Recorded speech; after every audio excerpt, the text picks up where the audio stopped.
All right, Howard, thank you for agreeing to talk with me today. We're staying 6 feet apart to be socially responsible during this pandemic, but I would like to talk to you about your time in Rotary. So I'm going to ask you some questions. Are you agreeable to that? I am. Awesome. All right, so the first question I want to ask you is, how did you happen to join Rotary? Were you sought after? Did you look for an organization? Did someone invite you, or what? Yeah, over the years, people have asked me, how come I belong to Fair Oaks Rotary yet I live in Granite Bay? Well, my neighbor across the street, Bill Mosley, was a member of the Fair Oaks Rotary Club. And I think he was there because of John Yeto, because they were both in the answering service business. So anyway, Bill invited me to a Rotary meeting, so I went with him one time, and then I enjoyed it, and I went back, and then I guess you could say somewhat the rest is history. Is history. Yeah. Do you remember what year that was? Oh yes, I joined in September of '78. All right, and at that time there were how many members in the club? There were about 35 members in the club back then. All right, so what was your first impression of the club when you joined back then? Well, you know, of course it was all men, which was fine, and it would just seemed to be a great group of people, and of course some had been in the club for some time, so it was just I just thought it was very enjoyable, so I just I guess you could say I just stayed on. All right, well, Howard, as a gay man, did you feel you were received well when you first joined the club? Well, that was not an issue back then.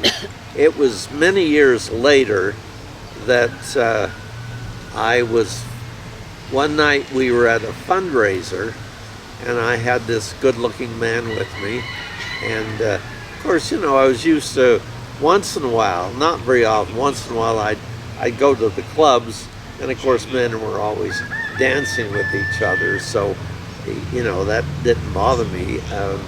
So I guess I'd had a drink or two, so this night we were at the fundraiser, and I asked my friend if he'd like to dance, and so we started dancing, and I know that turned some heads. It really did. In fact, there were 3 or 4 that didn't appreciate that, but for the most part, you know, it has not been an issue. And those who had a problem with it, I feel they eventually got over it. Good. You know, so. And that was then, and this is now. So how do you feel our club is now today in being receptive to members of other beliefs, religions, race, whatever? I think our club is really very open. I think I don't think it would be an issue today as it might have been years ago. Mm-hmm. So. And you were in the club when they decided to allow women. So how did our club react to that? And the first woman, I believe, was Kathy Smallhouse that joined. Right. So how did the club feel about women joining? Well, there were a few members that weren't very happy about it, and we still have a couple of those members that are still in the club. But you know, like everything else, you learn to accept it, or else I guess you just leave. But it became eventually became a non-issue. I know that there's well, let me just leave it at that. I think for the most part it's not an issue. Because right now we have over 30% women in our club, which is high for our district, actually. Yeah, We're right. lead the field that way. Right. Now, you worked at Russ Mortuary for many years and just recently retired. Has your involvement in the club changed throughout the years? Well, it has. I've done different jobs for 5 years. When we were doing family style meals for 5 years, I waited on the tables, and I enjoyed that. That was more when we were downstairs, and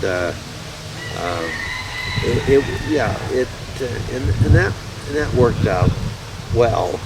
Even the downstairs has changed. Used to be pillars down there, and we put in some money along with the park district to remove those pillars, and they did beams across the ceiling to keep the floor upstairs from coming through. But and of course, then here a few years ago, they completely remodeled the downstairs. But then, you know, we became too large of a group to meet down there anyway. Right. So, and one of the jobs you have now is a sunshine reporter. And you said you've had that job how many years now? oh, I probably about 7 years. About 7 years? Yeah. Okay. And you don't remember how that started? No, I don't Okay, recall. but you enjoy it, don't you? Well, I enjoyed that, and I'm glad that we're doing a little extra this year, and that's all I'll say about that. Okay. Are there any memorable or funny stories that you'd like to share with us about your experiences in the club? Well, the great story was the year that we built a house in a day. That sounds like a great project. That was quite a project, and of course some of the people that were involved with that are no longer with us. But one of our local contractor who was in our club organized that, and it was amazing what we got accomplished in one day. And the county inspector was with us all day, and because it was hot, we offered him a beer here and there, and that didn't hurt. Awesome. But anyway, it was that was a fun project. I know since I've joined the club, we've had so many great projects. You know, the most recent one being the Orangeville Food Bank, the solar system. That's another great one. Yeah, that's a wonderful project. These are things we'll remember our entire lives, won't we, Howard? Right. Yes. Right. Okay, let's fast forward to the present day. We've had a lot of changes in the club, from allowing women to having to move from downstairs to upstairs, now completely out of the building, to now holding Zoom meetings, and to hopefully get into a new building for a couple of years. How has all that change affected you or our club, do you think? Well, I don't think many of us are too happy about the Zoom meetings. They are what they are, because we don't have a choice. But I think anybody I talk to that has to do Zoom meetings, they'd rather they be in-person meetings. But who knows how long this is going to have to go on. You know, we're moving on to the VFW hall, so we hope that we can do in-person meetings sooner rather than later, but I don't think it's going to be real soon. I know, time will tell. It all depends upon how this pandemic goes, right? Right. All right. I see you as one of those endearing people who have those endearing qualities, Howard, that everyone just loves you. Well, that's very nice to say. And you're out volunteering at the food bank and doing whatever you can, even though you have limitations. But as one of our senior members, do you or other seniors ever feel like you're left out in any activities or anything that you would encourage other members to get involved with? Well, I think some do. I don't, but I think the thing we need to do is to is to ask our senior members, what can we do that would make their Rotary experience more pleasant, and so that they will continue to be a part of the club. Because I hate for us to lose people. Of course, once in a while we're going to have a death, unfortunately, but those who can stay active but choose not to because they come and they can't hear well, or whatever else happens. I think we need to do all we can to continue to have them involved in the club. Thank you, Howard, and I totally agree with you.